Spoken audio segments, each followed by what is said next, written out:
one podcast, mining the Magic the Gathering community for salt. This is the Howling Salt Mine. It's the Howling Salt Mine. The Howling Salt Mine.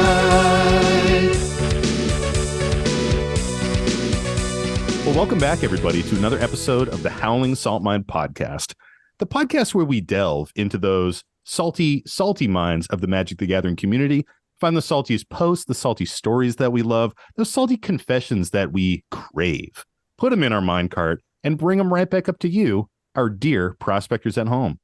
As always, I'm your host, Sam, and I'm joined by my two co-hosts, Mike and Tony. Say hey, guys. What up? Howdy ho. Guys, I'm still coughing like so much. I thought you were getting that fixed. That's the lesson at home for the kids not to do drugs. That's not why it happened. Fucking got him. Oh, God.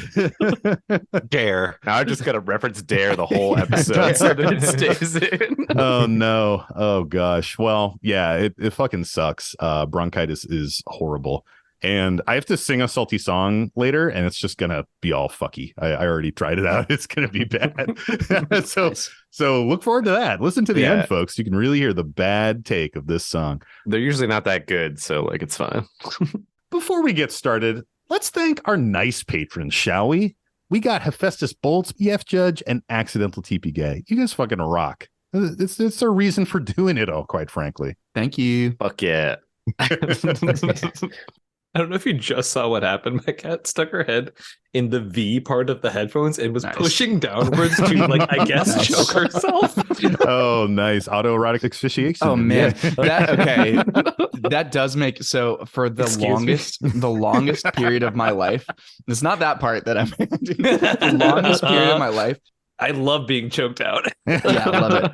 Every clip in a movie that had like someone like choking someone and the person getting choked, like grabbing the hand, I always thought that they were shoving the hand into their throat. And I was like, why are they doing that? More. Yeah, that's not helping. Don't do that. That's going to kill you. And it took me like way too long to realize, like, you're like, you goofball. Come on. Trying to save themselves. Are you sure you weren't dreaming about it and like wishing it happened, like, you know, in a more personal setting? Or like, I'm just okay. No. I had to check. You said your whole life you've been thinking about it. So not my whole life. Only like recently. I mean, do you need to take a break, Mike?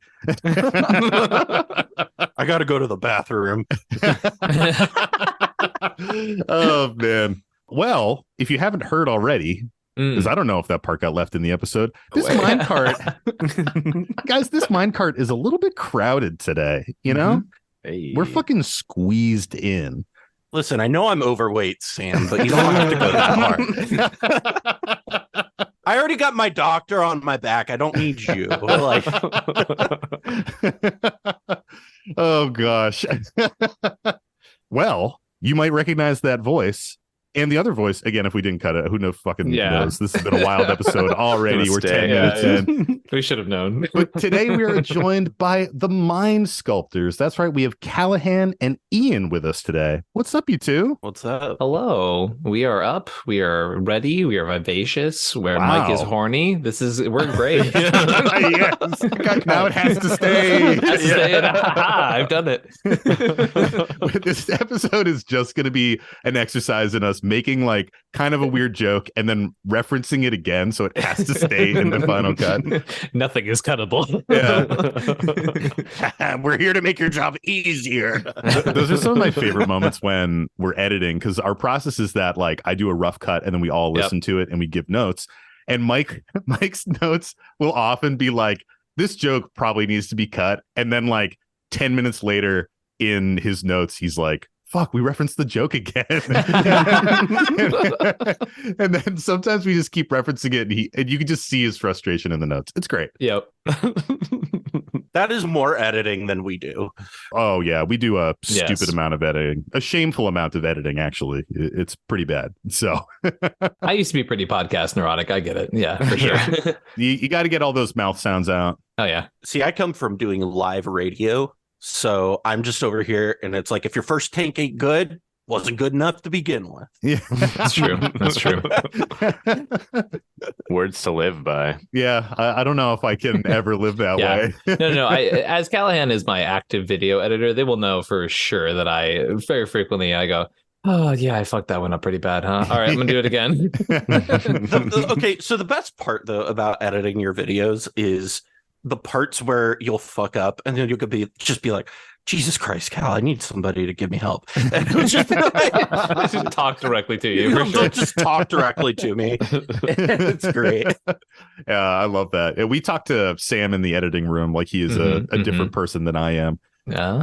All of this is his shit to deal with later. That fucking sucker. You don't have a different editing, Sam? No, it's just me. No, damn. You don't have AI voice that you paid a subscription for to make jokes on your channel and others. We do, but it's AI Plankton, and he's only singing Creed covers. Okay, what's the song you guys have done like once an episode recently? It's been really it's been a while. It's been a while. Like Yeah, Stained? It's been a while. So it's like, that's been earworming me so bad. Yeah, us too. If you hadn't noticed. Yeah. It's been so bad that I've gotten to the point where in like regular conversation, I've actively stopped saying the phrase "it's been a while." Well, yeah, that's the only way to control it. Like I've started saying like, "Oh, it's been a long time since we've done this," or It's been a while. It's been a minute. It's been a while. Shit.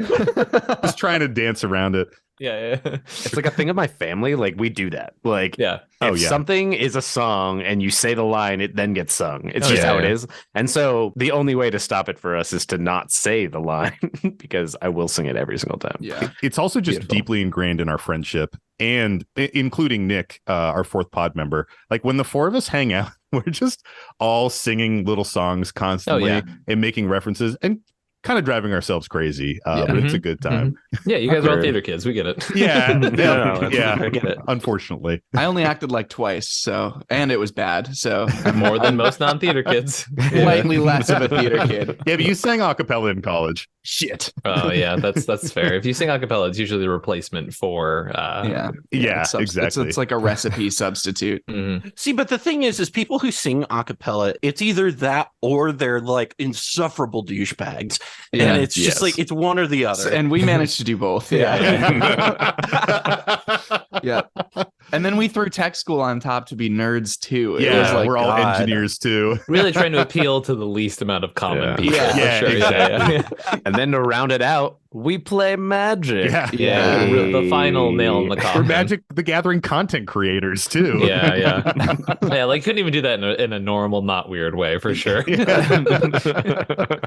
Oh man. Well, Ian, it's great to have you back on. You are our second returning guest. Yeah, now I'm returning as part of my secondary function, which is a podcast co-host as the Mine Sculptors. You just need to get like a third branded side gig, and then you can show up there. Technically speaking, I am the Scribe Baby set director, so like I'm technically a part of 3 content channels. Yeah, We just have you come back on for Scribe Babies in the future. What did you call it? We called it's like I do the editing for you and Scribe Babies. Yes. And then like we're all just like kind of involved in each other's shit. And so like I think it was like you were it's the Scry Sculptor cinematic universe. Yeah, that's what it Oh, was. hell yeah. I love that. Nice. That's amazing. Is this a crossover episode or something? Yeah, exactly. I think this is the Sony produced. thing where But it's we not. have your But it's not character. Spider-Verse. Yeah. It's more like Morbius actually. Hey, it's fucking Morbin time, baby. You know what I mean?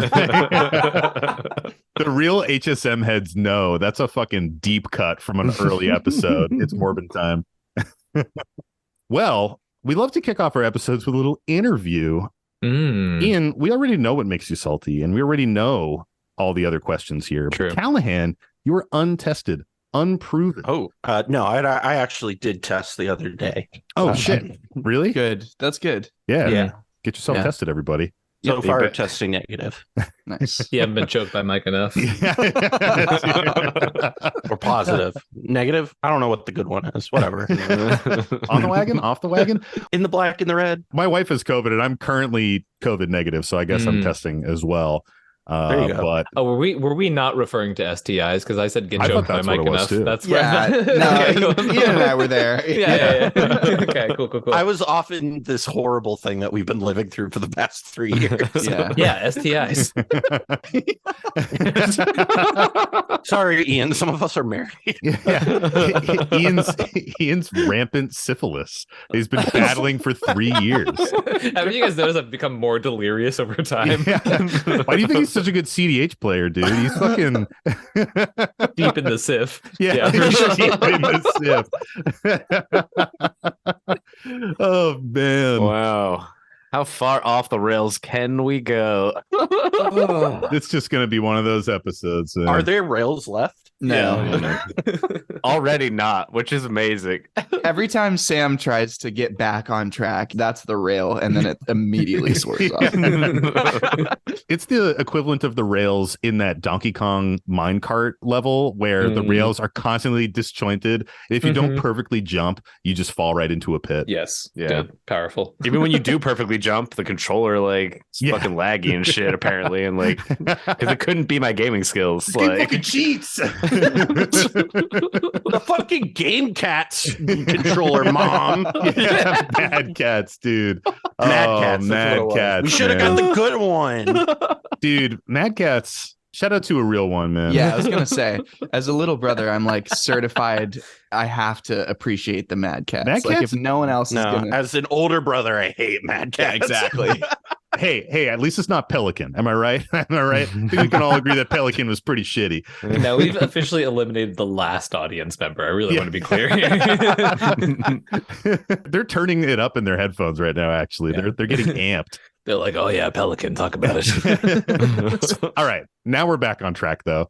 Yeah, good. And if I say that, it's probably going to come true. If I say it enough times, it's true. So, Callahan, something that we like to do on this show is interview our guests and ensure that you can become really a certified prospector, able to mine the salt and be in the mines. So it's pretty grueling, as Ian knows. And if you mess up, we will cut the audio and we'll keep the episode going, but you will be muted. Which would be very confusing for the listener at home. Right. Yeah. well, they'll just know that you suck. Yeah. I've actually been a guest star 15 times. It just only the last time that it actually worked. Yeah. And we do accept bribes. I should be out front with that. Okay. Yeah. So I'm just gonna put this right here and see if that works. Oh Is that yeah, a Lord of the Rings branded Feed the Swarm. That's a Lord of the Rings Feed the Swarm. Does that cool. tickle your fancy? 20 cents. Gee. All right. So the first question that we like to ask our guests is, how did you get into magic? Oh, geez. So the way I got into magic was like 2013. I was living with some roommates, and one of the roommates was moving out, and he had this like big magic collection, and he kind of basically just condensed his collection down into just having like 1 or 2 decks left. And when he moved out, he gave me everything else. Hell yeah. Yeah, there was like original duels and shit in that. What? Oh my god. Yeah, like the guy was the nicest guy. Did I keep those duels? No, because I'm bad with managing my stuff. So I had that collection, and I'll never forget the first time that I played Magic. It was my other roommate who was into Magic. We were going to college at OU at the time. So it was like in between classes, and I was like, all right, let's get a game in. So I like had a deck that I had built, and we're sitting there and we're playing, and he's like playing a land every turn and like casting spells. And I'm like, man, how are you doing that? And he goes, what do you mean? And I was like, I just can't get any land. And he goes, well, how many did you put in there? And I said, well, you can only have 4 of each card in here, right? And he goes, yeah, but you can have more than 4 basics. And I was like, oh, well, I'm going to have to change this because my deck has 8 total lands. Cool. Just really had that cEDH mindset of mana bases at the Yeah. time, Yeah, like yeah. very Listen, early. I How's that other time? was doing the Brian Cook stuff way way before. Like, I'm way ahead of the curve, man. Yeah. You were just trying to make sure your Tainted Pact would get you there too, right? Or Yeah, your listen, demonic as to that Tainted Pact mana base. That explicitly does not work with the described scenario. I would like to point out. But it gets you like one card deeper. Yeah. Oh, okay. It's about the grind set, Ian. Come on, guys. Yeah. But yeah, so we played a bunch, and so my best friend in college was a big Magic player, and my roommate at the time he was, and so the three of us would just play Magic all the fucking time. And we like had a little group of us that would get together basically like every night. Hell yeah. Our format of choice ended up being Commander. We originally just did like random ass 60 cards, and we would play like Modern and stuff like that. But then we eventually ended up like, one of us was like, hey, there's this Commander format. I kind of want to give it a try. We should build these decks. So we're like, yeah, sure, whatever. And then we just loved it. And then we never looked back. And so very quickly, like, started getting into Lab Maniac stuff, if you remember them. I do. And then Commander 2016 comes out, and it was over, right? Yeah. Our local Walmart, they had misordered their Magic product, or had been given the wrong Magic product for Commander 2016, I think was what it was. They were given Japanese Magic the Gathering Commander decks for 2016. And nobody would buy them because they were brand new product and they were in Japanese. Nobody knew what the cards were. And Scryfall didn't exist at this time, right? So it's like, good luck figuring out what the card did. Me, on the other hand, knew what all the cards did because I was super into the format at this point. And I went in and bought every deck from Commander 2016. And so it was just like, I bought like 3 or 4 copies of like each deck, and I've built my like entire Magic collection basically out of that now. Wow. If there are Japanese Commander 2016 cards floating around Lincoln, Nebraska, they are more than likely mine. At my point, at one point, because I bought them all and then turned them around into other cards eventually. So, do you still have some of those like original Japanese cards? Yeah, I still have some of them. I have, if you see the Yidris back here on my wall. Oh yeah, yeah. That's the original Japanese Yidris, like big one. The full size, yeah, like the big boy card. Love it. Yeah. I think all my partners now, I sold and got English ones. Your partner commanders, that is. Yeah, the partner commanders. Yeah, because 2016 was the partner decks. 2016 was really when cEDH became cEDH. Yeah. Because that's when like Kaladesh came out, Thrasios and Timna, Crom, all of that shit came out like that time. So it was like Paradox Engine. And also within that same period of time, like right before Commander 2016 came out, was when Protean Hulk got unbanned. So it was like what we know as cEDH kind of started in Commander 2016. That's wild. Didn't Flash get unbanned right before that, right? Or well, No. I mean, Protean Hulk specifically got unbanned. The strategy of Flash Hulk got unbanned. Yeah. So the sequence of events was in that summer of 2016, Protean Hulk gets unbanned. Then Kaladesh comes out, Paradox Engine hits the ground, Dramatic Reversal hits the ground, and Rashmi hits the ground. And so you start seeing this stuff kind of circulating, and Tasigur was already out. So people started doing stuff with Tasigur and Isochron Scepter and Dramatic Reversal. But then when things really started going, like people were also trying to do Flash Hulk stuff, but you were really constrained because your only 5-color options were like Tazri and Scion of the Ur-Dragon or one of the Sliver Commanders. And so you didn't have great options as far as that goes if you wanted like to do the good quote unquote Flash plans. So a lot of it was either you were doing stuff in Golgari or you were trying to go up to Sultai. Then Commander 2016 drops in the fall, and then it all just partners blow it open. Thrasios makes Dramatic Reversal like one of the best cards in the format. Thrasios Timna makes Flash eventually get banned. Like all of that stuff, how like cEDH looks now is almost entirely because of that 6-month span of Magic, where it's like some of the play styles that we have now wouldn't even exist if that 6 months just never happened. Yeah, that's wild. Oh, I mean, the format as a definitive nature would be so insanely different without Thrasios, Tymna, and Crom, right? I would argue that I don't even think cEDH gets anywhere if that 6 months doesn't happen, because that 6 months is like when all of the strategies start to really develop. Like there was stuff, but it was really just like high power stuff that was, you know, people were doing. Yeah, like Marath, Selvala, you know, those kind of things. Wow, so unbeatable, really. Yeah. That's crazy. Yeah. Sounds like the top tier. Yeah. In your professional opinion, how much did that one Walmart misorder play into that 6 months? Yeah. Oh my God, huge. Because it was just like, I was playing Thrasios Vial Smasher. We talked about Thrasios Vial Smasher on our most recent podcast. And it's so funny because like the way we talked about it was like we were giving like this like insider information, like this cool new deck that's been around, but it's like one of the oldest decks in the fucking format. Yeah. It's like literally it's like 8 years, 7 years, forever. right? Yeah, Curiosity. It's just like super, super old. No, it's not even the Curiosity stuff, because it's not even that. I'm just talking about like straight up virgin Thras Vial Storm. And it's like that deck has existed in cEDH for like as long as I have been playing it. The Virgin Thrasfile Storm versus the Chad Rog side. And this has been great, y'all. I'm just going to log off real quick. So our other question that we like to ask, Callahan, is what makes you salty? Things that get me really salty are when you're like playing a game and people just do like some of the most inexplicable things. And this is a thing that I've talked about on our show a couple of times. Is it's a very particular situation with a player who was playing Sisse, and we were about to go to turns. Ooh, Sisse players. Yeah. Ooh.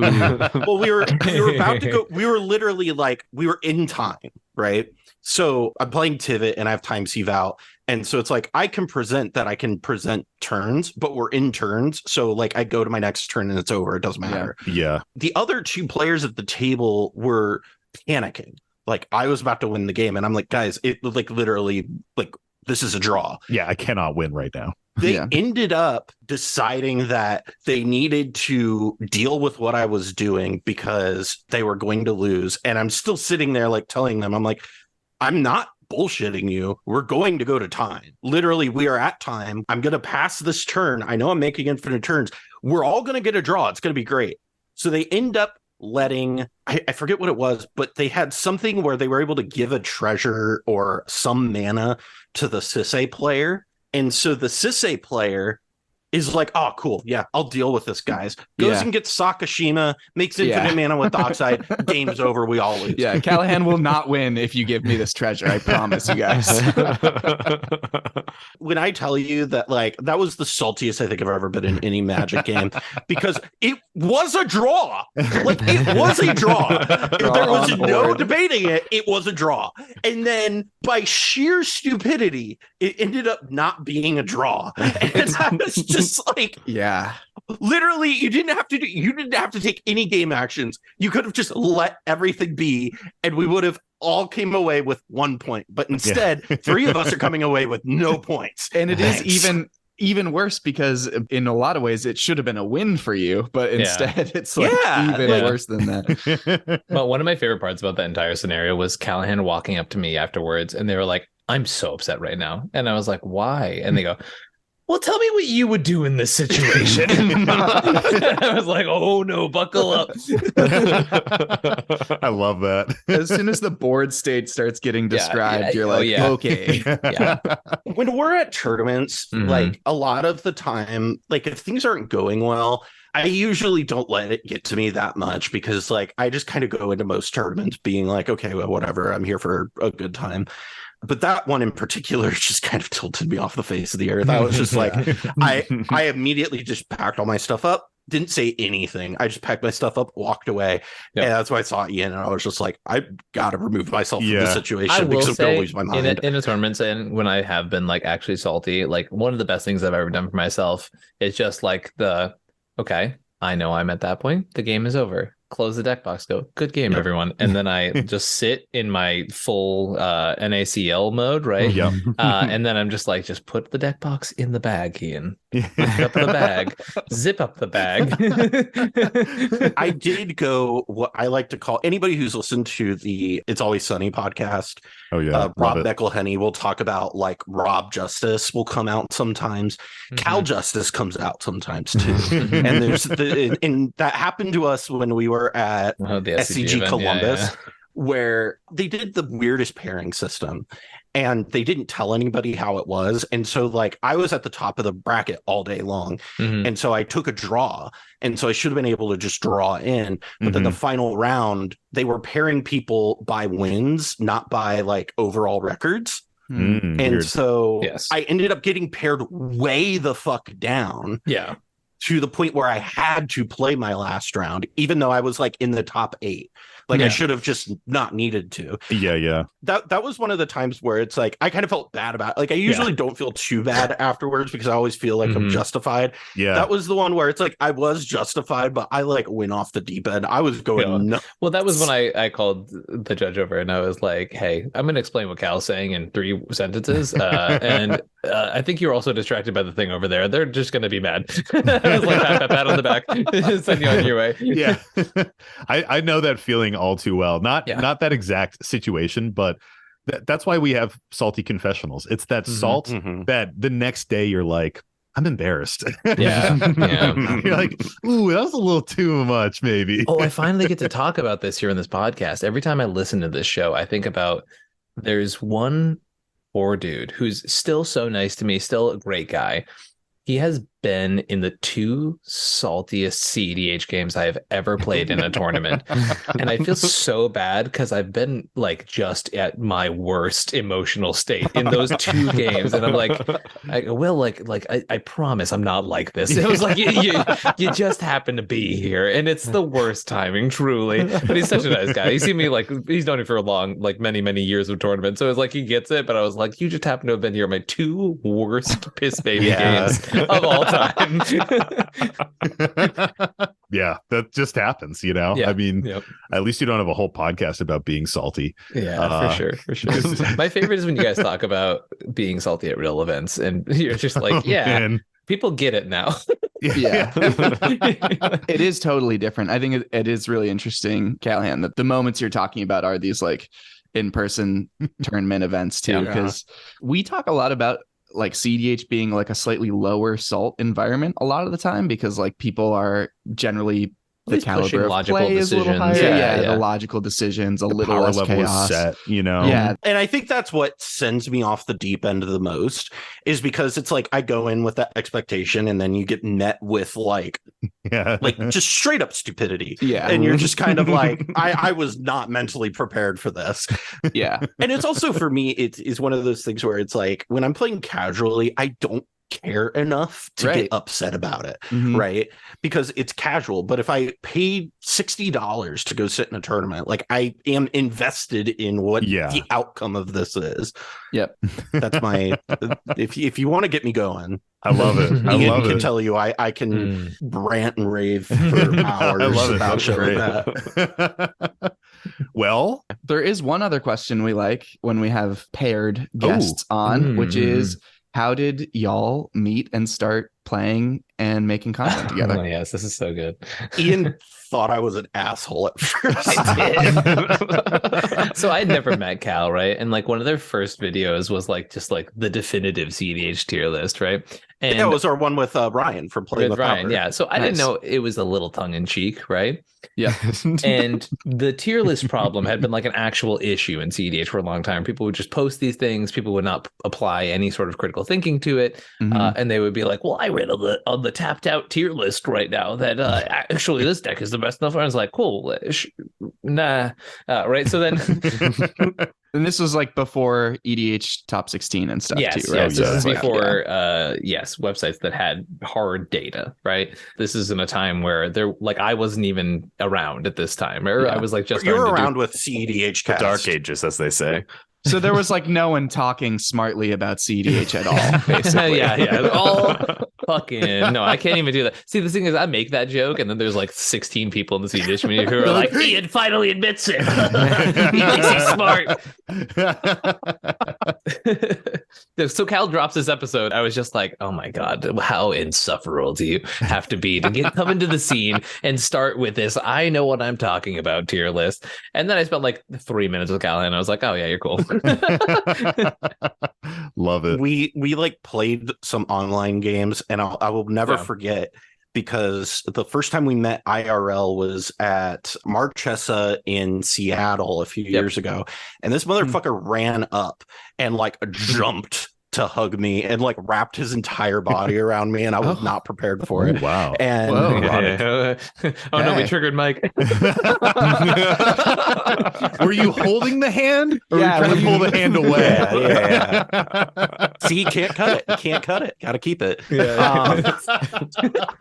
It's funny because we weren't officially doing content together, but we would like do content off and on together. Yeah. To like a point where people just kind of assumed that we did almost. Mm-hmm. I was a Mine Sculptors guest for like a while. Yeah. Right? I was just like doing all the Brewer's Choice with you guys, and I was like, am I like a member yet? Yeah. How does this work? Well, that's kind of the structure of the Mine Sculptors. If people aren't familiar, like the Mine Sculptors podcast, it's a YouTube podcast as well, so there's some video elements there. But it's kind of like a cast of MTG personalities, cEDH players, and then Callahan as like the captain of the ship, and now Ian, you've stepped into this secondary co-captain role. Yeah, you're like swapping the My poop first deck all the mate. time. You know? Yeah. I'm deep in the poop deck for sure. And that's how you get syphilis. Full circle. All right. No, that has to stay too. God damn it. Yes. He got him. But yeah, so he ended up just becoming like a member of the Mine Sculptors, and so would be kind of on the rotating group of people who would come on. And then earlier this year, I really wanted to have a consistent co-host, because for me, it's so much easier to produce content and have like, I mean, you guys know this, right? Like, you guys do a podcast. It's so much easier when you have like people that you're working with every week. Yeah. You got to bounce. It would maybe off. be better if it was just me, but like, that's true. That's true. Yeah. Are you cutting me? Oh, you're cutting both of us out. Yeah, I thought you were saying just you with Sam. And I was like, no. Just me. The hashtag Tony show. Yeah, we get it. Yeah. I'll still be involved. I'll still edit and do all the That's art. called talk radio, and I have done that, and it's miserable.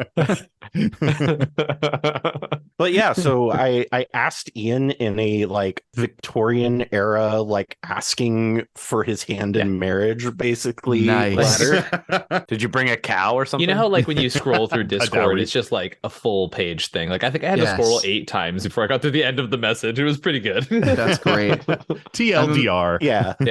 I'm imagining like a following courtship walk with like both your parents behind it's you good. and like It's talking powerful. through it. Yeah, Yeah. that's great. It was very what's that famous author's name who did Pride and Prejudice? Jane Eyre. Yeah, it was very Jane. No, that's the book. No, Jane Austen. Jane Austen. There you go. Is it Stone Cold Steve Austin? Yeah, that's it. Yeah. Stone what it Cold is. Jane Austen. Cold Jane Austen. I need that as a shirt now. That's pretty good. That's a powerful image, and I'm going to keep that in my head. Just for smashing sure. 2 beers over her head. Yeah. Wait, there's actually a 2015 film called Stone Cold Jane Austen. Shut the fuck up right Yeah, now. it's a comedy musical. It's got shut your 7.5 mouth. No, stars on incorrect. IMDb. Oh my god, it is. What the fuck? It exists? This is not. Oh my god. It's the untold story of South Africa's most prolific rock and roll band who never got recognized. Oh, okay, but they're Oh, called okay. so it's That's So it's just their not cool band like name. the cool name. Yeah, it's Yeah. like they were like, hey, we got the cool name. We wanted to put a real plot behind it. I And want you're like, Jane fuck Austen yeah. drinking beer and wrestling. Yeah, The way you exactly. described it is it made me think of like Abraham Lincoln Vampire Hunter. And that's what I thought it was going to be. Yes. Now I was thinking more like, a guy named Mr. Darcy walks in the ring with her and she hits him in the head with a chair, right? Like that's kind of like, True. I was excited about that. yeah. Oh shit. Well, shall we sally forth into the mine? Let's get fucking Sally. do it. Yeah. Actually, I think we should get Janed. Should we Jane Austen 316 our way right into this mine? Yes. Well, I was trying to think of how I could do that, and I couldn't think how. But you No, guys got it. Sam You got us threaded the there. needle perfectly. But Sam, what's salt? Continuing the joke from last time. Whoa! shit. Settle the fuck Thanks, down. You settle down over there. Fucking bullshit. You know what makes me salty? When fucking guests take my shit. Tony is contractually obligated to ask me what salt is. Before that was a bit. Now it actually is Oh, shit. there. So So now the law Legally is bound. involved. Yeah. Yeah, it's like item 36 subsection B or something. Yeah, like it it's is. Article A literally of, in our of section 36. our company contract. Well, thanks, Ian. No, shut the fuck up. All right, hang on. Sam, what's salt, baby? Well, thanks, Tony. I appreciate you asking. Hell yeah. Salt is frustration in the game, as we like to say. It's really an umbrella term. Salt can be anything from somebody getting so pissed off that they want to throw their cards across the room, down to the smaller grains of salt where maybe somebody's making some whack deals at the table. Maybe somebody is just kind of rude and standoffish, and the vibe's just not right. It's not making you outwardly salty, but you feel kind of weird. So salt is kind of everything from the little grains all the way to the full shakers. And we talk about it on the show so we can learn a little bit, laugh a little bit, love a little bit. okay. That's new. That's a new ad. It's been all hate so far. Yeah, hey, we gotta throw some love in here, But yeah, that's salt, and we're gonna talk about it today. But why do we talk about it? Because that's the premise of the show, dumbass. Yeah. So that we can be better. But who talks about it? Yeah. I thought you were gonna say it, and then Where do we talk about it? When do we talk All right. about it? Sam, just go in the fucking mine. Just go in the mine. Just get in there. Get in the fucking cart, Sam. Let's kick it off with our first story here, shall we? Let's. All right. So this one comes to us from our patron, Jow Danson, and it is titled Mom Scoops Up Salty Son. And the story goes, hey guys, love the podcast and energy you guys bring. I've binged all your episodes in a month and finally have a salty story of my own. Fuck yeah, dude. Crushing it. One night I'm playing at the LGS and my friend, we'll call him Guy Fieri, and a random Nice. person, we'll call him Frankie. Nice. Is that a fucking One Piece reference, dude? Or is it Frankie Muniz? or Frankie Valley? I like to think that it's Frankie Muniz, personally. Yeah, me too. I'm pretty partial to Frankie Valley, actually. That one's pretty good. I'm not gonna lie.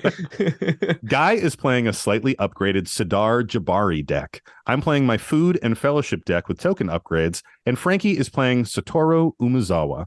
We have the Rule Zero conversation, and since Guy and I have been playing for a bit, we know what each other's decks can do. However, when I ask Frankie what the power level of his deck is, he responds, oh, I guess you'll just have to find out. Fuck you. Yeah. Yep. You figured out what's wrong with this story, Kelly. I feel like Nostradamus. I could tell you exactly how the story Where plays this out. is gonna go, yeah. Write the rest of the post. This one actually may have a twist ending. Okay. Since I didn't have any info on how spicy that Umezawa deck was, I started targeting him as to not die on turn 4 to a Blightsteel Colossus. Needless to say, I got the God Hand with turn 1 Soul Ring, and I snowball in to turn 3 Chatterfang and a turn 4 Mondrak. Turns out the Umezawa deck was at the level of a slightly upgraded Precon and wasn't able to interact with anything on my board. 2 more people show up and ask to jump in the pod, so I close the game out on turn 7 so the other 2 don't have to wait. Big mistake. Guy says that I shouldn't bring a cEDH deck to a casual pod, to which I responded that I only played that deck in fear of Frankie killing us with sneaky ninjas.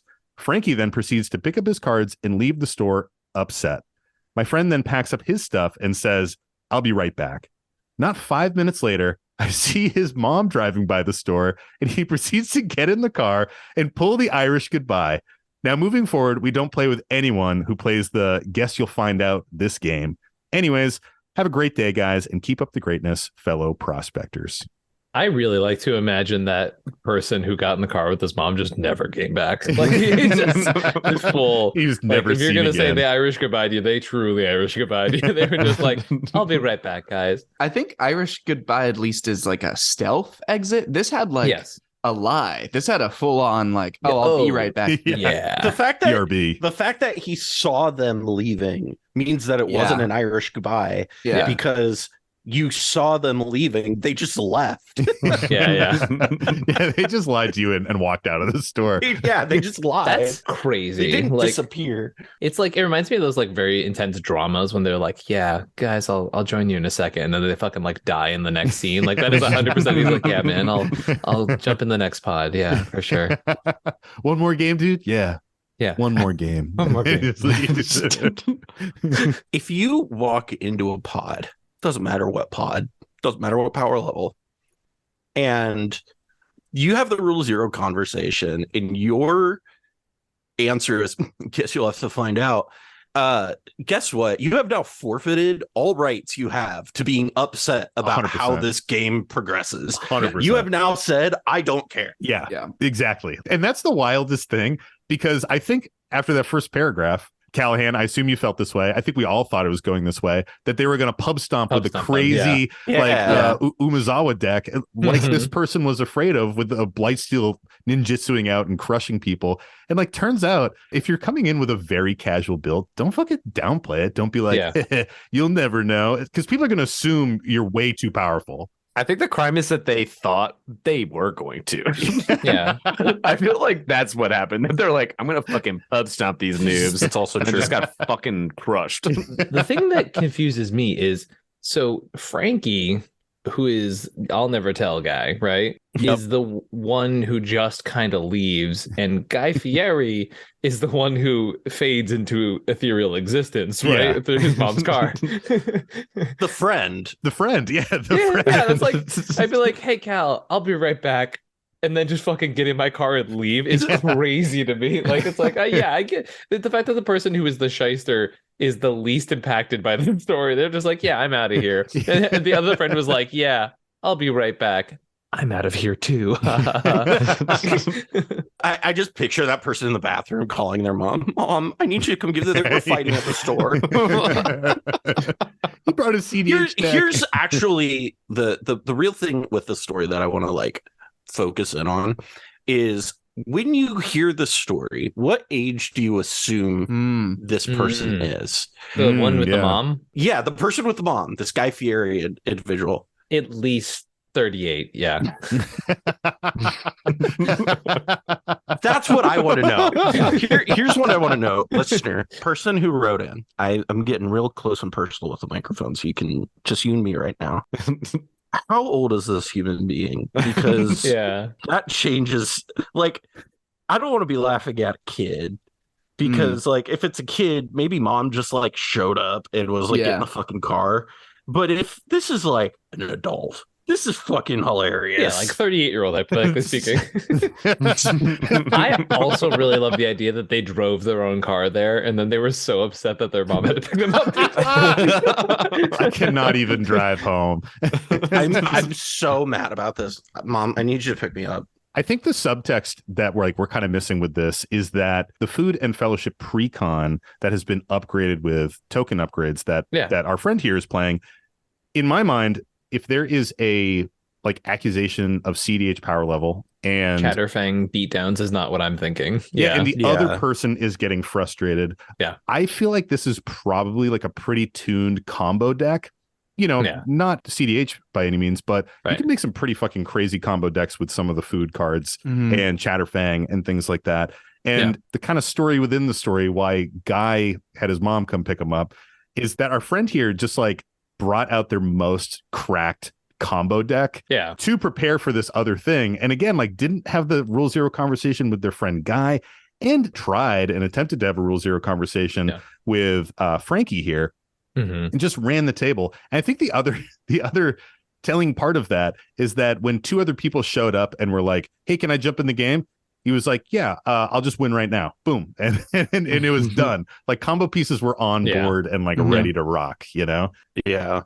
So there's definitely some like power imbalance here that I think is leaking out, and it's not really being said in the post, but like implied. Can we also talk about that food precon? Because I think of all the precons, that one it's is like maybe one of the best from good, like maybe the best Lord of the Rings one. Yeah, it's quite good. And some of the combos with Pippin or Merry or something the Cat Cauldron combos. And if you've got Chatterfang in there and a Mondrak, which doubles your token output, I'm pretty sure. Yeah. Like that's just gonna go crazy. You know what I mean? I will say when it was first read, it said that it was the food precon with tokens upgraded. So I thought it was just like blinged out food tokens that metal etched. Do you like my shiny hamburger? Bread. Yeah. Guys, I went over to the SCG store. I had a bunch of credit and I got a bunch of like Sam Black tokens. I don't know if you realize I have my blinged out tokens is I've got real hot dogs here. And I put them all over the table and get mustard everywhere. Can you imagine? That would be amazing. Here's my food token, pulls out a cooler, slaps down a fucking hot dog, pulls out a packet of mustard and just like I didn't spill mustard on your cards, it was Frodo. Well, the mustard are the +1/+1 counters on the tokens. Yeah, that's so true. for every That's dot right. of mustard, and then if you take them off, you just lick them off the hot dog. It's actually a pretty good system. You really just need one hot dog. If someone else puts a minus counter, they actually have to lick the mustard off your hot dog for you to cancel out the +1. So And that's how you get syphilis. That's also how you keep Yawgmoth in check, right? Like, do you really want to put a -1/-1 counter on my creature? You have to lick it. Rule Zero conversation. I'm running a mid-power deck, but I do insist that we all use this hot dog system that I've developed for our tokens that are +1/+1 counters. surprisingly, still a better Rule Zero than this game had. My deck's double sleeved, guys. It's fine. It's in 2 buns. Oh my It's God. double sleeved. I gotta get us back with that. What do we think? What do you think the salt rating here is on this one?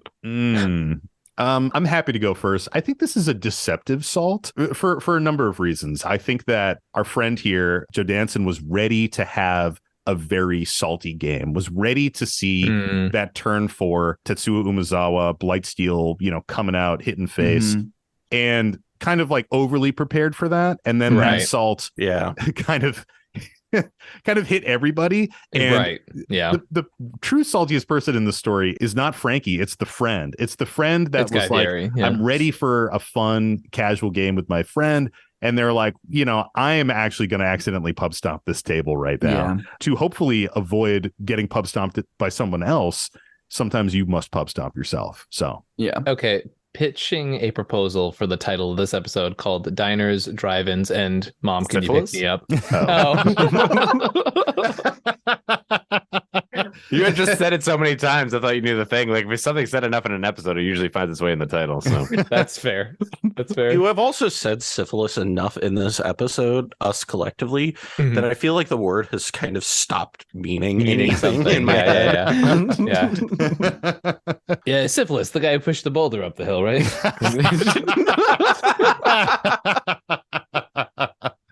Oh gosh, it's a nice deep cut for all your Greek lore fans out there. Yeah, that's quality, dude. Oh, you Greekies.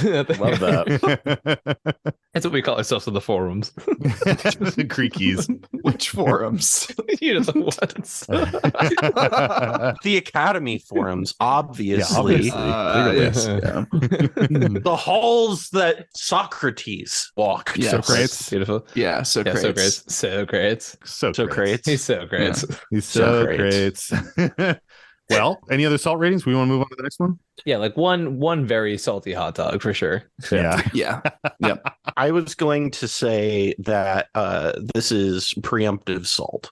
Yeah. Preemptive salt. I agree. So preparing for salt that never came. yeah, it's like when you're cooking pasta and you just go ahead and you salt the water Yeah. Right. You know what I mean? Yeah. This is what that was. It was getting the pasta ready to be salty by salt in the water. This is actually one of the best salt analogies we've had in the last 30 episodes, because we've completely fallen off doing nice analogies. And thank you for bringing You're welcome for bringing it back to the title. Mike, you're humble. You've had some bangers. Don't sell yourself short, dude. Don't hide your light under a bushel basket. What? Jesus wouldn't want that. Mike's bushel has gotten us in enough trouble this episode. If we can move on. I think that is your bushel. I would like to go on record and say that I don't want to talk about anybody's bushel. Oh gosh. Well, let's shave ourselves from that conversation and move on to something else. Hey, how dare you? How about another one? All right. This next one comes to us from our buddy Digimans1. Digi, our patron. Love Digi. Thank you, Digi. This post is titled, "You Always Salt the Ones You Love." And it goes, Okay. It's time for one of my salty stories that I'm still not very proud of. I was in one of my normal spell table pods with my good friend, Uncle Stern. Uncle Stern, we've had some stories on from him. Good dude. Such a good friend, and he was my best man at my wedding. I don't remember too much about the incident. I just know how poorly I acted, and I've been on a journey ever since then. I've also buried this deep into the salt mine because of how ashamed I am. I was playing my brand new slivers deck. Haha, yeah, that's right. I played slivers. It was commanded by the first sliver. It was not going well, and I had one little 1/1 sliver with toxic out and a couple of mana on turn 5. So clearly I was in the worst position board state wise. And Uncle Stern played a creature, I believe, that allowed him to ping something for 1 damage. All I remember is that he pinged my sliver and killed it. And I lost it. I absolutely lost it. I let out a roar, "You fucking schmuck!" and a couple more expletives that you probably don't want to say on your podcast. I followed up with, "Why would you ping my fucking creature? I'm clearly not a threat." I lost my top and my cool. Sideboard. Not that this justifies what I did, but I hadn't eaten or had coffee, and it was early, and I was hangry. Honestly, that kind of can justify it, but we'll continue. I'm already willing to forgive you. So my best friend, who I just threw a bag of salt directly at his crotch, reacted with such grace and gently explained his play, which in all fairness was a great play. I also came back and won that game, so yeah, I'm a dickhead. Anyways, we didn't make it past the next person's turn before I realized I was playing with 2 people that I've never met in my real life outside of spell table and social media. I calmly apologized, to which I got a calm and chuckled response of, "Nah, it's cool. We get the whole friendship stuff between you two. They've played with us long enough to know we salt each other constantly, and our banter, although mostly playful, would make some people second guess our friendship." Nice. This is super relatable, I gotta say. This is a really relatable story. This is me on most game nights. I think maybe Spleenface is the only person I've ever actively gotten this salty to. Maybe Phoenix. Yeah, I was gonna say there's that recording I think also with Spleenface in which he was I think he traded a mana dork for one of my dwarves in Magda, and I burst a blood vessel in my brain. I was like, oh yeah, I love this because we talk about this all the time, because sometimes we get these stories where people will be at an LGS and these 2 friends will be at an LGS and they will gang up on the odd man out. Someone will sit down and be like, these people clearly know each other. Yeah. And it seems like the friends gang up on this new person. And that's such a foreign experience from us, because I will always try to fuck over my friends and make them salty before I do that to a stranger. There's such joy in making your friends tilted and salty. I mean, it's one of the reasons why we started the fucking podcast, because it's so ingrained in how we play, it's funny because I'm also on the Team Turn 3 stream on Sunday nights, and one of my favorite plays, and the reason I say Spleenface is maybe the only person that I've ever got this tilted at, is because I know that he's gotten that tilted at me, and it's because I have taken myself out of the game because he swung his Ragavan at me, and I only had 2 lands and a mana dork. It's turn 5. I'm getting flooded out. And so he's like, "Oh, Cal won't block." So he slings a Ragavan at me. and I like spite blocked with this dork. And I was like, to prove a point. And he goes, that's the worst play you could possibly make. And it's just like, fucking crazy. You don't know what I'm gonna do, man. I wouldn't do that to some rando. Yeah. I do feel like the one thing I'd say though is objectively, I think it was the right play. Like I don't think it was just to like I don't know the real board state. All I know is you're the fucking sliver player, Digi. I thought higher of you, and now I don't. Yeah, fair. Okay, I don't get the hate for sliver decks. I don't either. Dude, sliver decks fucking suck, man. Have you ever played against one? I have. Yeah. They're miserable. Well, then you're both. I don't know what to tell you. I like Fuck them. right off. Fuck right off. I don't think they're that bad. Here's what I'm gonna say. I think all casual decks, the way they all feel to me is there comes a point in like all casual games where board states are just indistinguishable. Like there's no way of understanding what the fuck is going on. And every casual deck does it. And it's just like how hard you're making it for me to read the board stops mattering. It's just the fact that you have a jillion things going on. And so it's like, okay, all your stuff is a sliver and gets like a billion different things. Cool. And this person has 94 fucking like Lutri tokens somehow. I don't know. That's illegal. That's illegal, Callahan. Yeah, and it's just like or they have like that one commander that lets you make a Black Lotus, but they figured out how to make like a billion of them. So they have all these Black Lotus. It's just like every casual game I've ever seen has just always been like the board state is either nothing is going on and one person is just running away with it, or everybody has like 4,000 things on board and there's no way of tracking what's happening. Right. And it's like the one complaint about slivers is that it like feeds into that. But I'm like, if I make that levy that complaint against like slivers, then I'd levy that complaint against every casual deck. I kind of agree. I feel like slivers are just hated on because they're a deck that often people face when they're still kind of new to brewing. Yeah. And someone has like a pretty cool, pretty tuned sliver deck and it smacks them up. And then they're like, wow, slivers must be busted. And then they never get over that. Yeah. Well, and also there's only like so many good ones, right? So it's like, well, you that's end the up, problem. they all kind of feel like the same. Right? Exactly. You know why they feel the same? Because they are the fucking same. And that's what you know what else is all the hate fucking about same? them. Every zombie deck is the exact same.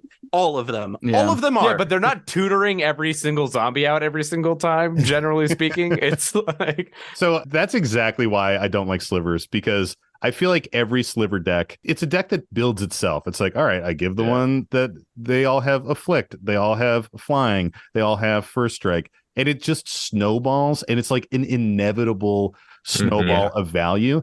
I also don't like it because it's the kind of deck where you need to pressure the sliver player from turn one, because if you give them like an inch, they just will take a mile, and that deck either needs to be board wiped often, or you need to be like gunning for them hard. And I think the decks are just kind of boring because it's so many of the same card, you know? Yeah. Like when we got that new sliver precon, I was like, why do we need this? They're like, yeah, I'll add one of those. Yeah, exactly. It's very weird because the type of decks that I build are like just like for casual are just like synergy piles. So it's just like there comes a point where I'm just like, especially whenever I'm playing casually, I don't really care who wins. So I'm just kind of like, whatever. Oh, it's the best part of playing casual. Yeah, like if I ever play a casual game, whoever wins. I don't really care. My main goal of playing the casual game is it's like, can I assemble the Rube Goldberg machine? And so it's like, all right, if you have a billion things going on, that's cool. Did I get to build my weird elaborate combo that doesn't do anything? I sure did. Cool, that was a good game. Yeah, I feel that. Yeah, I had the Yenna deck from Wildswell Drain, and the other day I was playing at PAX, and I made, I believe, 500,000 copies because of doubling token doublers. So I made 500,000 copies of an enchantment, and I was like, I've done it. I've won the game. Doesn't matter if I actually lose. Doesn't matter if I actually win this or not. I'm unkillable at this point. I've already won. I used to have I kind of want to put this deck back together because it was really fun, but it was a Urza commander deck. It used the blue-white Urza, and the entire shtick of it was to get every copy of Urza out and also get every single Urza land out Nice. in a blue-white deck. And it's like, it doesn't matter if you win or lose in the game. The actual winning was, did I assemble actual Urzatron? Yeah.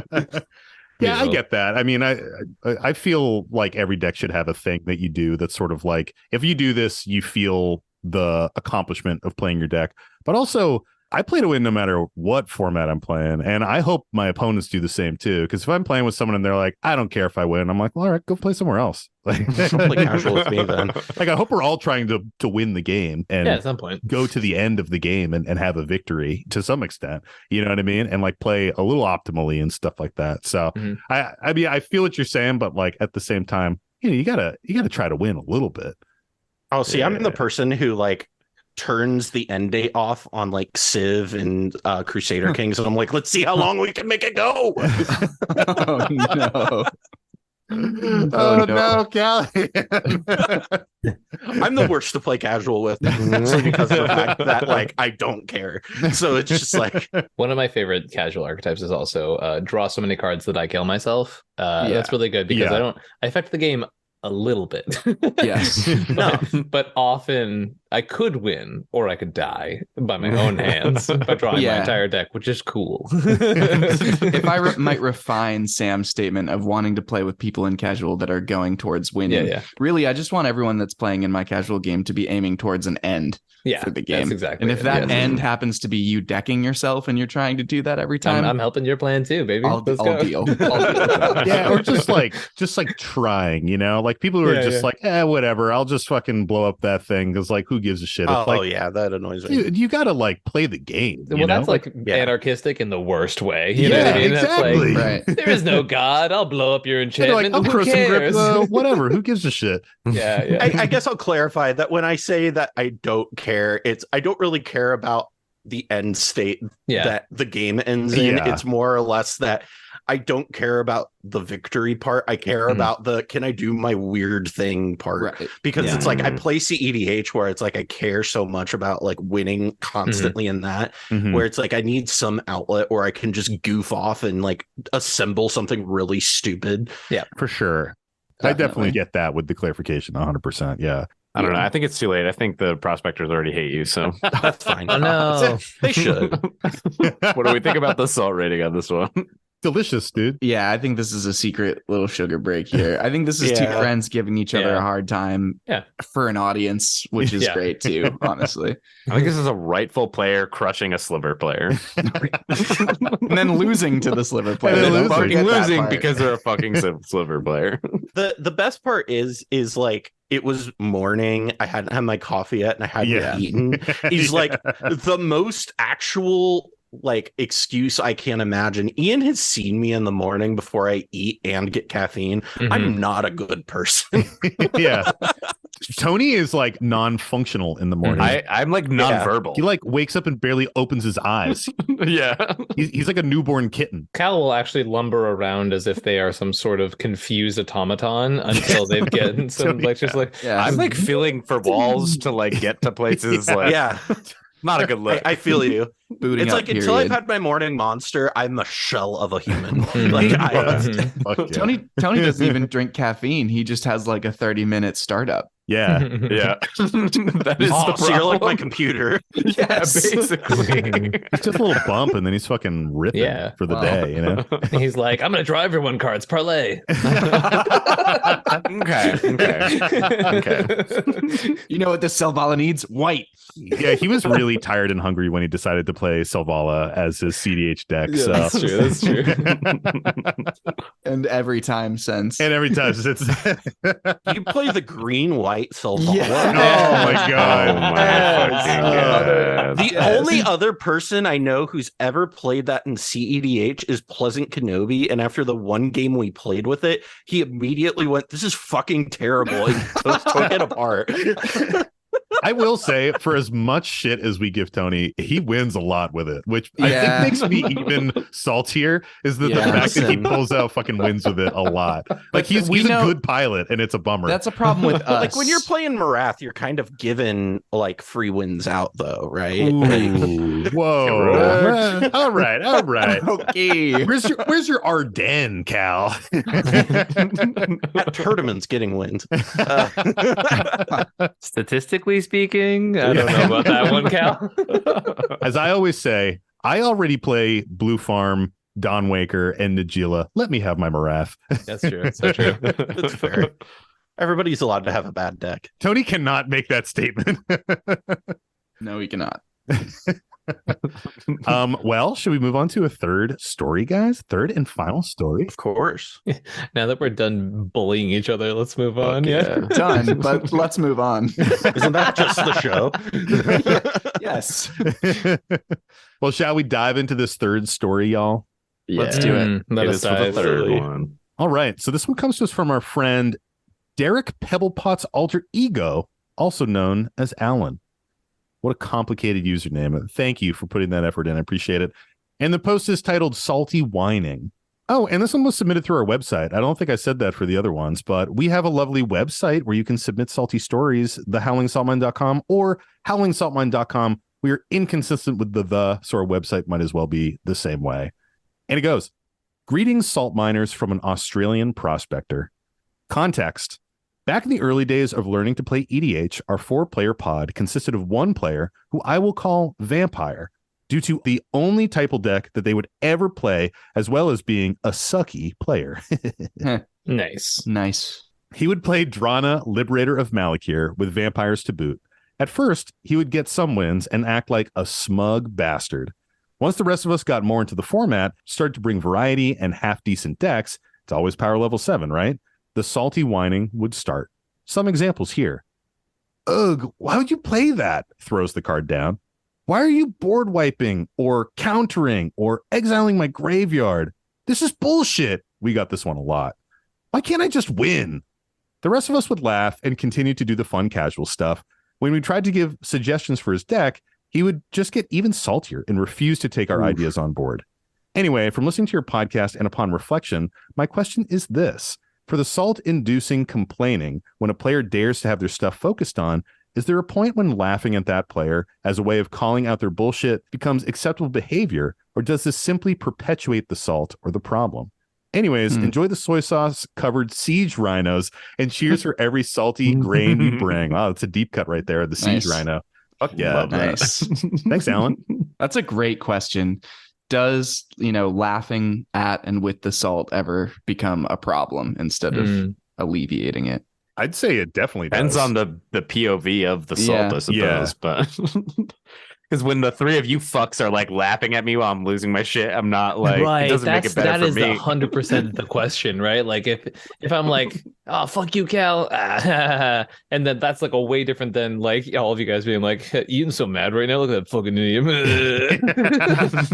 Like very different energies. That's the thing is like, is this person leaning into it or is this person like getting genuinely mad? Because Yeah. like, I think about myself when I get genuinely mad and then somebody like does anything to like make that anger feel invalid, it makes me so fucking mad. Like it makes it so much worse. Yeah. So it's like, I see it both ways. I feel like it's so contextual. Yeah, you always have to read the room on like, are you laughing with the person or laughing at yeah. them? And there's definitely a level of laughing at a person in a situation like this that is acceptable, is kind of trying to like encourage them to branch out from the behavior that they're currently doing. Right. I'm not laughing at you because I think you're a joke of a person, but I am laughing at your behavior right now because it is a little bit ridiculous. And I'm hoping that laughing at that will kind of point that out. Yeah. Yeah, it's hard because if a person truly feels like the victim in a game, things aren't going their way and everybody's ganging up on them, then sometimes when you are trying to, like you said, Mike, kind of tell those jokes to draw them out of that salty state, it's just gonna, like you said, Cal, make them feel invalidated, and they might get pissed off now at the actual like social situation, Right. as opposed to just being frustrated with what's happening in the game. Right, So right. you can like kind of exacerbate salt sometimes. Mhm. It's really challenging. I mean, we do this a lot in our group. Obviously, we talk about this all the time. We try to joke around about salt, laugh Right, at right. it, to do exactly this, draw ourselves out of that salty moment, kind of show the absurdity of it.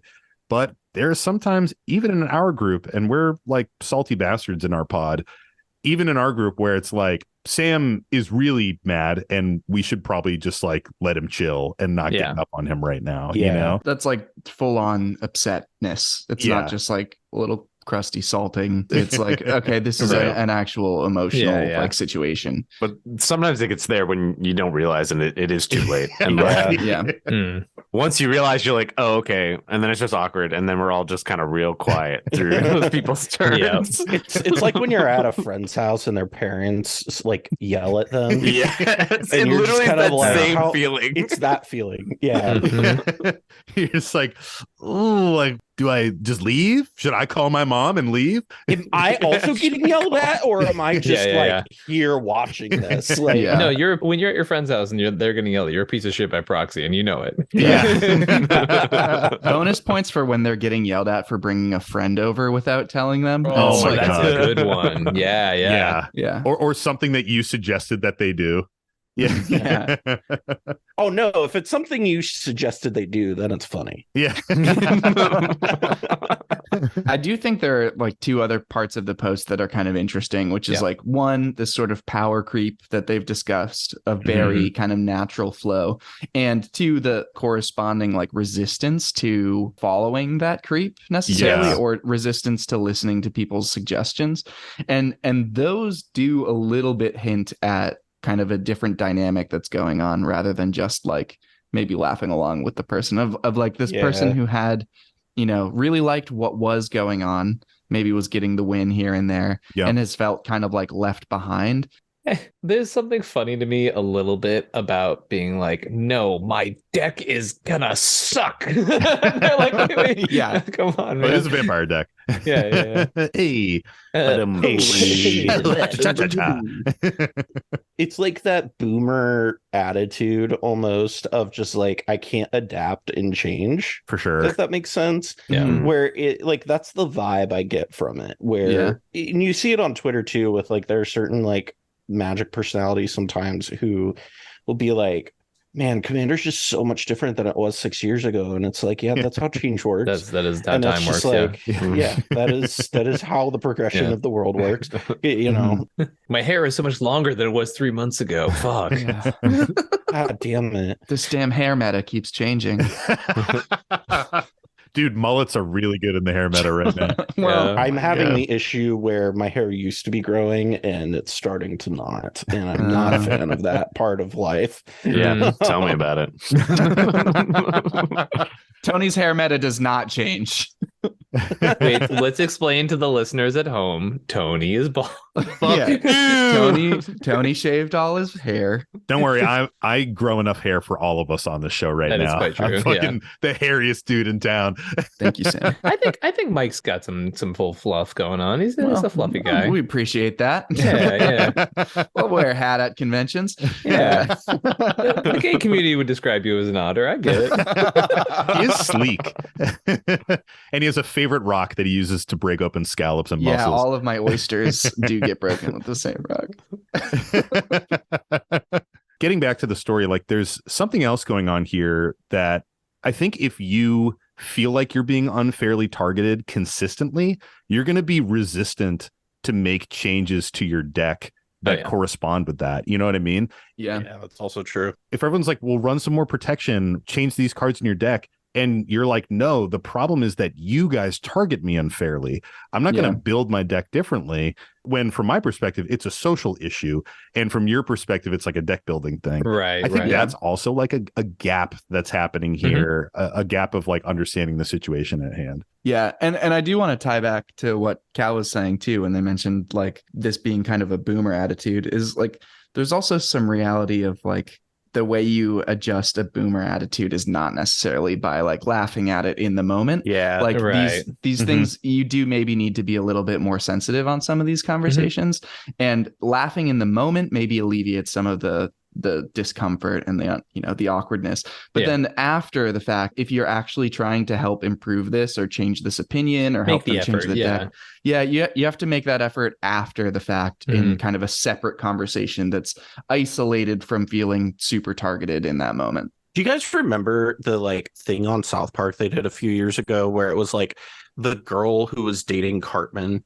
They did this whole thing where she like ended up breaking up with Cartman, and then she's like with her friends, and all of her friends were making fun of her for doing that, and it ended up making her resent them, and she ended up getting back with Cartman because of that.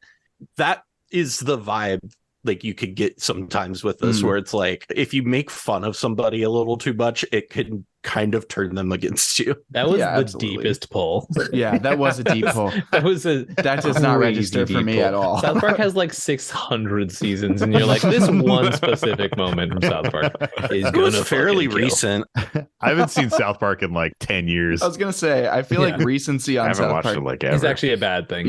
lowers my chance of knowing it. But I feel you. Like sometimes when you're teasing someone about that situation, it can cause them to like double down. Yeah. And like if we tease Cal about making a South Park deep cut, then we know they're going to make another one later. They're going to want to make more. Yeah. I'm going to start the South Park podcast. Fuck all of you guys. I'm real good for. I learned really love that. I got to get more of that on there. But it really is like that is just something with just like human psychology, I think. You know what I mean? Yeah. And I think what you said, Mike, is kind of maybe taking a more serious approach, because I think if you've done the joking thing and it hasn't been working, maybe you need to be a little bit more like analytical with it and be like, well, the reason I'm playing this card that you dislike so much is because your deck is doing some crazy busted shit and I need it to stop. Or, like this is my target prioritization right now, and like kind of talk through it. And that might give them a little bit more of that understanding that they don't quite have when, again, if they feel like they're being unfairly targeted, like they're looking at everything through that lens, So let's wrap it up. What do we think about the salt rating here on this one? It's like not the most salty, right? But it's just like, it's a question of salt in this one, though, right? Is like, is the laugh good? Is the salt there? Yeah. It doesn't seem super salty outside looking in, but I think whenever you have a dedicated play group and one person is on the outs with like win rates or how they want to play the game or like deck construction or just like difference of philosophies, and they feel like they're getting picked on. If you're not in a high salt situation now, you're gonna hit one in the future. If like a change isn't made, it's a slow burn salt, like someone just like slowly lacing every meal you have with salt to just lightly bump up your cholesterol every week. See, the way I envision it is, when people make like vegetables and they tell you, oh, you don't need to put salt on it. I already put salt on it. And you go and eat it and you're like, this needs salt. What the fuck are you talking about? And you like go to put some more salt on it and they look at you like you're a crazy person. That's how I envision this. Well, that's like the plot of that one episode of South Park. Get him. Listen, I thought I was in a safe environment where I could make Why would you think that? You thought fucking wrong. This is one of those moments where if we did this to Sam, he would be like, you guys really just no-butted me so hard. And then for like 30 minutes. And now we're doing it to a guest. We have fallen far. I didn't know you were capable of that level of awareness, Mike. That's crazy. Because you're maliciously no-butting me in the past. For what it's worth, I endorse that behavior. I'm pro butt, sorry. Oh man. Me too. Yeah, I mean, let's be real. We're all butt people at heart. Everyone is for sure. 100%. Mike's a net guy. Just really driving home that you can't cut that part of the podcast. I will not let that part be cut for sure. Well, Sam, is it that time of the fucking week? Ooh, let me check my watch. Yes, it is that time of the week, Tony. I like that you're actually wearing a watch. Dude, always, gotta close my rings. It's the time of the week that comes every week. Every week, baby girl. It's the time of the week where we say, Mike, Mike. what's the salty card of the week? The salty card of the week this week. I can't explain all the salt that you're making me feel. I think I started too high. Uh-oh. You have a hull breacher and you just cast another wheel. Assaulting you, assaulting me, assaulting you, yeah, you assaulted me. Ready? I believe in a thing called bands. Just look at Biorhythm as a card. There's a chance they could ban it now. Just flip it like a chaos orb. I believe in a thing called salt. Ooh, guitars. And that was Woo-woo! Clapping's good for an audio medium, right? Yes. Definitely. Zero clip. And that was You did not start too high. I Believe in a Thing Called Love by The Darkness. Was it really? And it was requested by our patron D Beeson. So thanks for the request. I'm actually quite impressed by your performance there, Sam. I'm not gonna lie. Like I've heard you sing a couple times, man. But that was thank you. Nah, it wasn't that Yeah. good. I think you went a little flat. I think you were like, there's When he was bad things talking happening. over it, which was a that's bummer, true. That's so. true. You ended up finding the key. You found Yeah. the key. Yeah. Like, it's okay. Yeah. Search for it a little I was bit, but you found it. confident that with the biorhythm band mentioned too, that it was going to be Snorange's a Pat shout out because he loves that card. He loves Biorhythm. Yeah, that one, it was originally I Believe in a Thing Called Salt. And then the line, just listen to the rhythm of my heart. I was like, what the fuck do I put here? And I was like, oh, Biorhythm. Biorhythm's a card. And then gotta it just be in became there. about bands. Yeah. Nice. Built it from, from just one single piece. Powerful. But anyways, Mike, hit us with that salty card. Yeah, well, thank you for the salty song of the week there, Sam. The You're salty card of the week this week is Narset Parter of Veils. Have we not done this one? Right?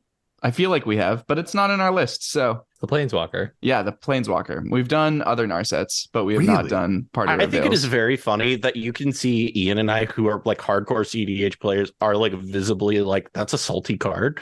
Like, Yeah, Yeah. like that one actually really took me back. I was like, that's like one of the most fair cards in the fucking world. Stop being a draw terrorist. I'm gonna look at 4 cards and I might get one more. Whoop-de-doo.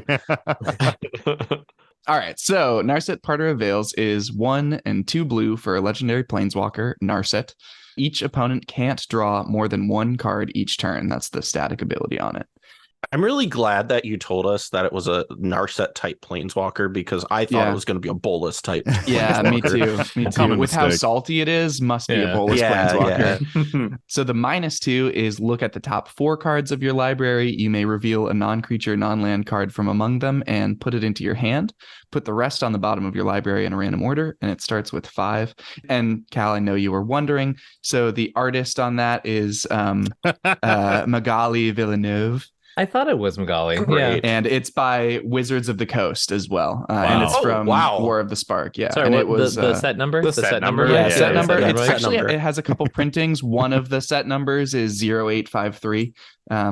Wow. And if you could go over the market value of each different printing right now and sort of where they stand in the market, Yeah, that'd be let great. me Thank you get so there much. for you. Yeah. So, yeah, we're around 95 cents for one of the printings, and Yeah. okay, cool. The funny thing is, though, is one of the print. Okay, not to go too hard into this bit, but one of the printings is 95 cents. But then there are also printings of that card that are like $600. Yeah, like the Yeah. anime, the Japanese The art foil, printing is, yeah, like, the foil ridiculous. Japanese art one. Do you have a This couple is of a those? salty card, like actually. Yeah. To clarify, we are still on the 2022 list. Okay. We'll be Yeah. switching over have probably in the shifted. new year. We'll shift in the new year probably, but 2023 data came out like a month ago. Yeah. So yeah. we're not that we're not Yeah. that Yeah, yeah, behind. yeah. I promise. It hasn't I been promise. posted yet. So yeah, Ian, how do you feel about this one? So my biggest thing with this card and why this is mind-boggling that this is even on this list is because the biggest thing you always hear as the counter argument is like, just run more removal, right? Like that's always the casual thing, is just run more removal. Like, sure. On top of that, This is a planeswalker. Mhm. You can attack it. Planeswalkers are like quoted as being bad in EDH because you can just beat the shit out of them. Yeah. So in what world in a casual game are you unable to take out a Narset and you're like, this thing's bringing me the pain? I Yeah. tried to draw 2 cards off a Rhystic Study and this cop over here played a Narset.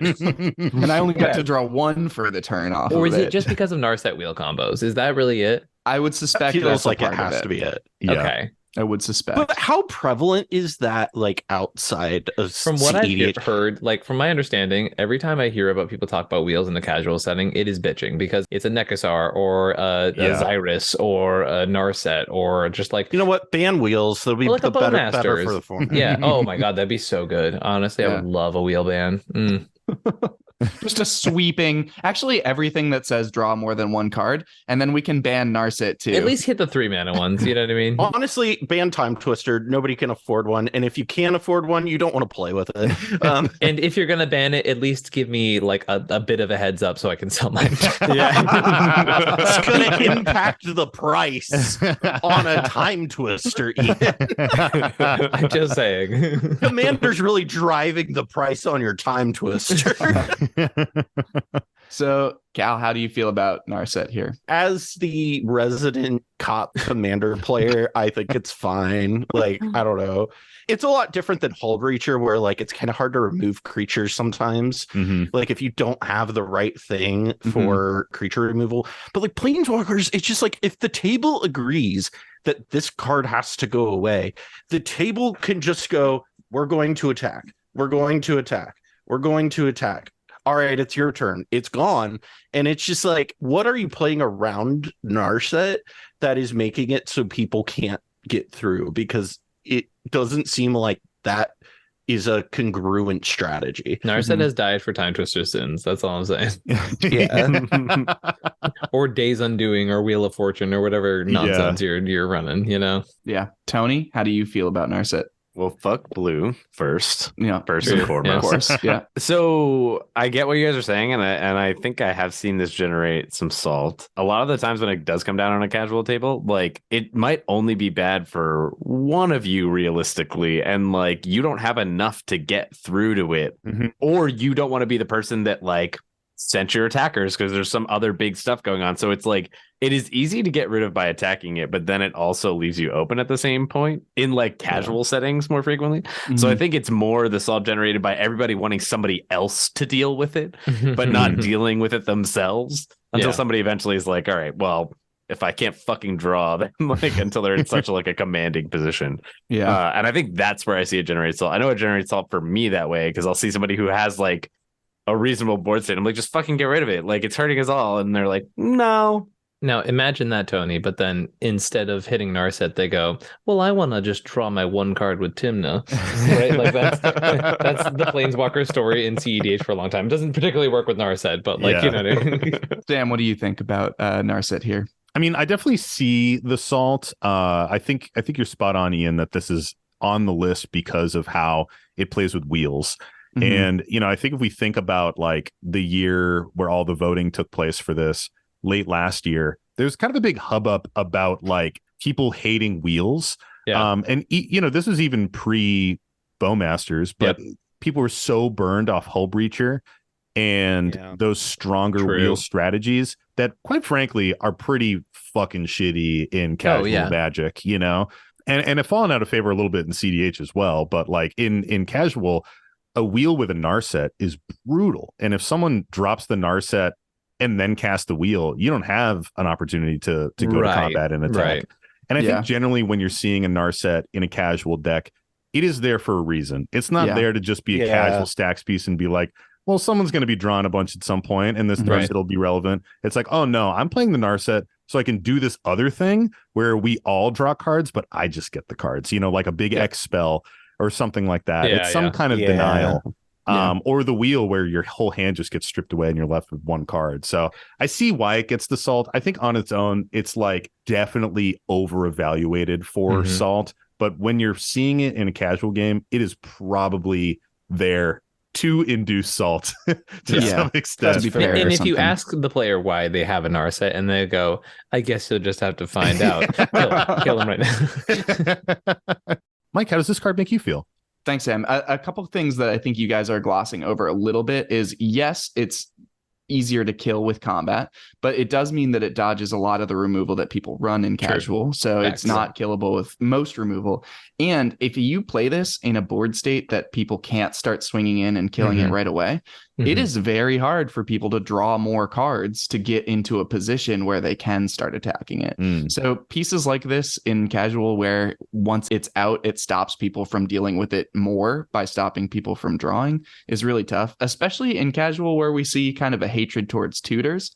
Yeah. The other way to get a lot of cards that let your deck do the Rube Goldberg that you're looking for is by drawing cards. So if you're not running tutors and you're trying to draw a lot of cards, this suddenly shuts that down really, really hard. Also, I think this card gets bonus points for being really funny to tutor out with Sisse when someone's trying to win with Selvala. But, who would ever have to do that? Yeah, who would do that? Nobody here. Whose weird meta would that make sense in? That's strange. Exactly. Probably somebody who plays a weird Naya deck. Having a cool moment with my Sisse brother, and then he brings up Silvala, and I'm like, oh, I'm out again. That part's not relatable, but the first part. Yeah. So, next part. Where do you guys think this lands on the salty card list? Okay, full send, 84, final answer. 28. 28. These are casual players, guys. Back to basics exists, you psycho. I'm going to say 63. Okay. So we have 28, 63, 84. I think I'm going to go with, I'm just going to split the difference. We're just going to give you a solid 50. Solid 50. Tony takes it. Actually, What? Get It is- fucking wrecked. it is 35. What? Y'all need my help. God, dude. That's wild. And I will give Ian one bonus point because he said Back to Basics exists. Yeah. Back to Basics is actually 36. It is the next card after No Narset. way. So Narset is just slightly saltier. Worse?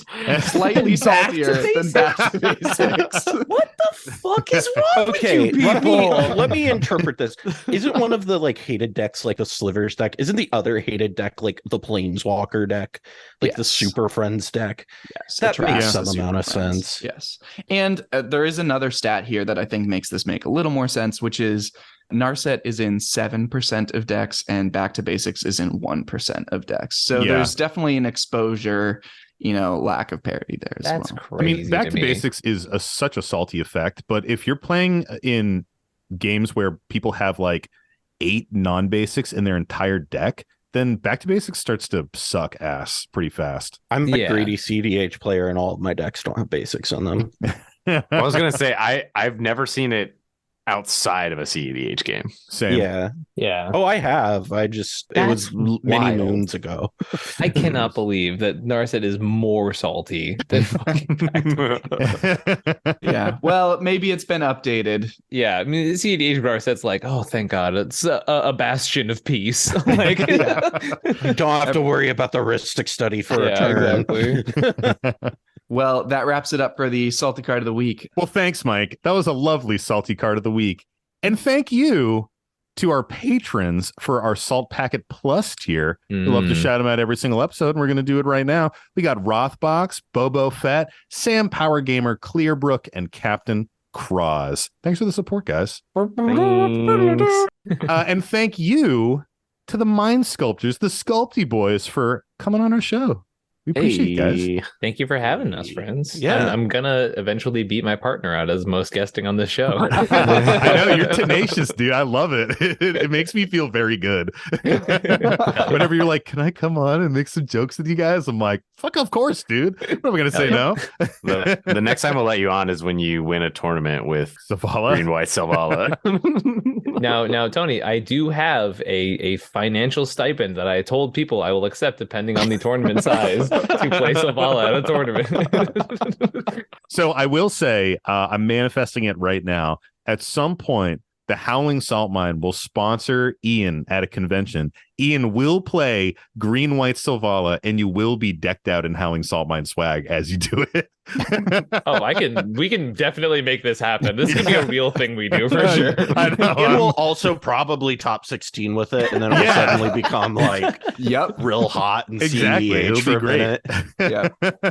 People will be like, but there's the short on your channel. And I'm like, whatever, I'm a sellout. I don't care. So if people are dying for more of that Sculpty Boys content, where can they find y'all? www.youtube.com/the Mine Sculptors.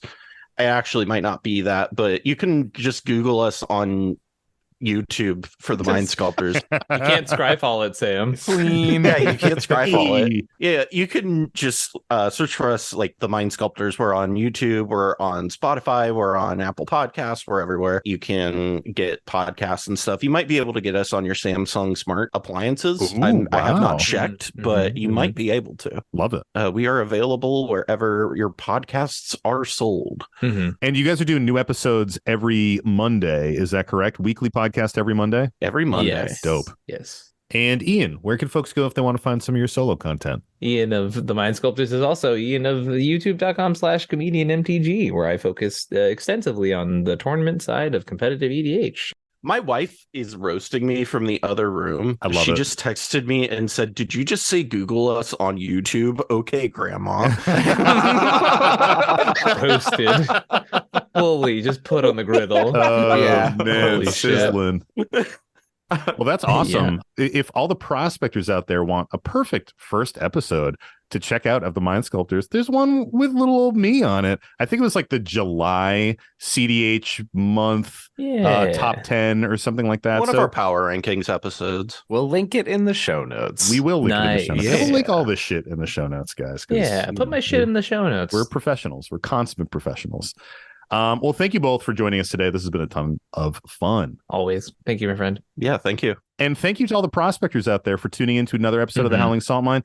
If you want more content, check us out at our Patreon, patreon.com/Howling Salt Mine. Oh, I should also mention, go listen to Ian's old episode if you haven't heard it. I think it's like true. 42. Yeah. On our Patreon, we have Stray Grains episodes. These are all the tangents that are coming out of our shows that don't make the final cut, but we still think they're funny. We still think we still want you guys to hear them. Those are coming out pretty much weekly. We've had a little bit of a drought, but they're coming back fast and furious now. We have our Extra Salt show that we do once a month where we kind of break away from our typical format. And we also have a lovely Discord community. We're playing with people. We're doing a holiday deck exchange right now, which is super fun. So if you want to hang out, chat with us, jump on in. Is a really good time. Also, the higher tiers, I will draw you custom tokens every single month. And you can join our monthly token club and we'll send you tokens that I have drawn every single month. It's pretty cool. We got some fucking good ones cooked up. So definitely check that shit out. I also want to shout out one of your coolest patrons, Andrew Rothbox. You're the MVP. Go to Oh, yeah. dude, Yeah, I was gonna say I heard Ross. Sam saw him today. Yeah, I literally saw him today. he's in Providence. Hell yeah. And came over. Unfortunately, my wife has COVID, but we like chilled in the backyard for a little bit. So it was dope. Roth is good people. Yeah, Absolutely. fucking best. If you have a salty story that you want featured on a future podcast episode, send it to us. You can send that through our website that I mentioned earlier in the episode, thehowlingsaltmine.com or howlingsaltmine.com, or you can send it to our Gmail, which is thehowlingsaltmine@gmail.com, or fucking DM it to us on any social media, and it'll get there eventually. Another way you can support the show is to buy our merchandise. We have a bonfire store with awesome shirts on there. Howling Wizard Salty Gang, 1-800-RU-FLAPPIN', the logo, the classic logo. We got it all. That's pretty much it. There might be a couple others. And the other thing you can do that is very helpful is support us on Spotify or your favorite podcast app of choice. A 5-star rating goes a long way. The way that I put it on our show is it is an offering to algorithm Jesus. Oh, that is so true. It really That's nice. is an offering to algorithm Jesus. Well, I want to be clear. Jesus, very famous for accepting sacrifices and offerings. And positive reviews. He loved a good 5-star review. So 5-star review in your podcast app of choice does go a long way into helping out the podcast and helping new people find the podcast. Lastly, we got to shout him out every single episode. Our amazing podcast artist, JD Burnett, for gifting us our beautiful podcast art that we love so much. If you're ever in Asheville, North Carolina, hit him up and get a tattoo. He's a really cool guy. 10,000 subscribers are bust. Indeed. And that's it. Thanks again for jumping on with us, guys. Yeah, absolutely. It was wonderful. Yeah. And to everybody out there, as always, stay salty and don't forget to draw an additional card during your draw step. It's the Howling Salt Mine. The Howling Salt Mine.